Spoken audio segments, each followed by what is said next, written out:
ଆଜିର ସୁବିଚାର। ପାଣିର ସ୍ୱାଦ ସେତେବେଳେ ଭଲ ଲାଗେ ଯେବେ ଆମେ ଶୋଷିଲା ଥାଉ। ଗୋଟେ ଭଲ ଲୋକର ଭଲ ପାଇବା ଓ ଆଦର ସେତେବେଳେ ଭଲ ଲାଗେ ଯେବେ ଆମେ ଏକା ଥାଉ। ଅତୀତକୁ ଅତ୍ୟଧିକ ଭାବିଲେ ଆଖିରୁ ଲୁହ ଆସିଥାଏ। ଭବିଷ୍ୟତକୁ ବେଶୀ ଚିନ୍ତା କଲେ ମନରେ ଭୟ ସୃଷ୍ଟି କରେ।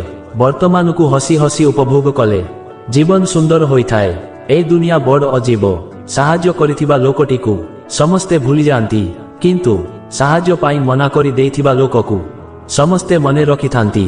ମୂଲ୍ୟ ପାଣିର ନଥାଏ, ମୂଲ୍ୟ ଶୋଷର ହିଁ ଥାଏ। ମୂଲ୍ୟ ମୃତ୍ୟୁର ନଥାଏ, ମୂଲ୍ୟ ନିଶ୍ୱାସର ହିଁ ଥାଏ। ଦୁନିଆରେ ଭଲ ତ ସମସ୍ତେ ପାଇଯିବେ, ହେଲେ ମୂଲ୍ୟ ପ୍ରେମରେ ନଥାଏ, ମୂଲ୍ୟ ବିଶ୍ୱାସରେ ଥାଏ।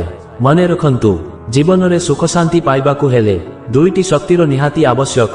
ଗୋଟିଏ ହେଲା ସହିବା ଶକ୍ତି ଓ ଅନ୍ୟଟି ବୁଝିବା ଶକ୍ତି। କିଛି ପାଇବାକୁ ହେଲେ କିଛି ହରାଇବାକୁ ପଡ଼ିଥାଏ। ସେଥିପାଇଁ କିଛି ହରାଇଲେ ଦୁଃଖ ନ କରି କିଛି ପାଇବାର ଆଶା ବାନ୍ଧିବା ଦରକାର। ଦରକାର ଠାରୁ ଯାହା ଅଧିକ ମିଳେ ତାକୁ ଭାଗ୍ୟ କୁହନ୍ତି। ଭାଗ୍ୟ ଦେଇଥିବା ସବୁ କିଛି ଥାଇ ଯିଏ କାନ୍ଦୁଥାଏ ତାକୁ ଦୁର୍ଭାଗ୍ୟ କୁହନ୍ତି। ଆଉ ଜୀବନରେ ଅଳ୍ପ ପାଇ ଯିଏ ଖୁସି ହୁଏ ତାକୁ ଭାଗ୍ୟବାନ କୁହନ୍ତି। ଆସନ୍ତା କାଲିକୁ କିଏ ଦେଖିଛି?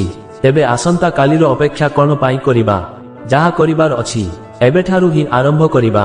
ଲୋକଙ୍କ ପାଖରେ ଆମର ମୂଲ୍ୟ ଆବଶ୍ୟକତା ଅନୁସାରେ ହିଁ ହୋଇଥାଏ।